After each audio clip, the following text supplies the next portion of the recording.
ntaramenya ko iwacu ari mu ijuru, nagendaga mu isi nibwira ko ibyago n'amakuba byose ari ibyanjye, ko ari ibyanjye byose ibihe byose.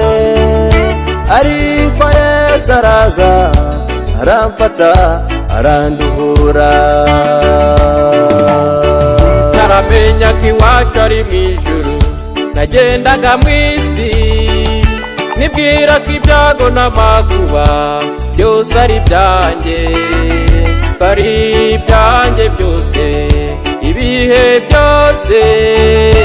Ariko Yesu araza aramfata aranduhura. Wasiwe ntabwo ndi uwawe, Ewe Satani, Satani we ntabwo ndi uwawe. namenye iwacu, namenye iwacu w'ijuru, umugabane. namenye iwacu, namenye iwacu w'ijuru, wasiwe ntabwo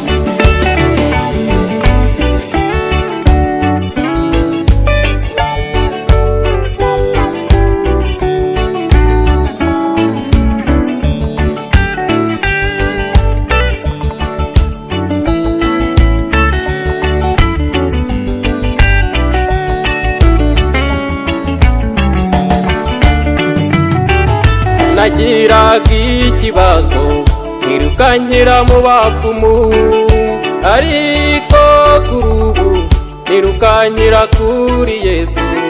natekerezaga cyane ntagera kure, nkumva ko ibyo ari byo byose ngomba kwicira inzira, ariko kuri ubu bishyira Yesu.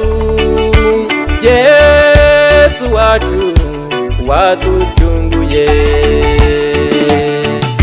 nagiraga ikibazo ntirukanyira mu bapfumu, ariko kuri ubu ntirukanyira kuri Yesu.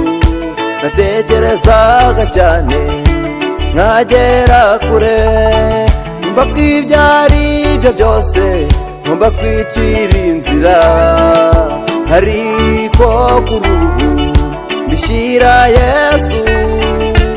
Yesu wacu waducunguye. Wasiwe ntabwo ndi uwawe, Ewe Satani, Satani we ntabwo ndi uwawe. namenye iwacu, namenye iwacu w'ijuru, umugabane. namenye iwacu, namenye iwacu w'ijuru, wasiwe ntabwo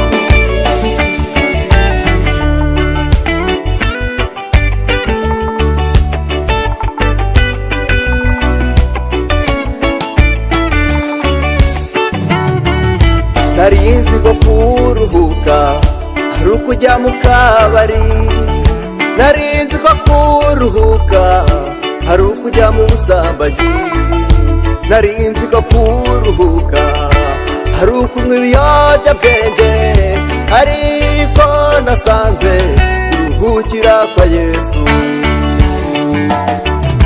narinzi ko kuruhuka ari ukujya mu kabari, narinzi ko kuruhuka ari ukujya mu busambanyi, narinzi ko kuruhuka ari ukunywa ibiyobyabwenge, ariko nasanze turuhukira kwa Yesu.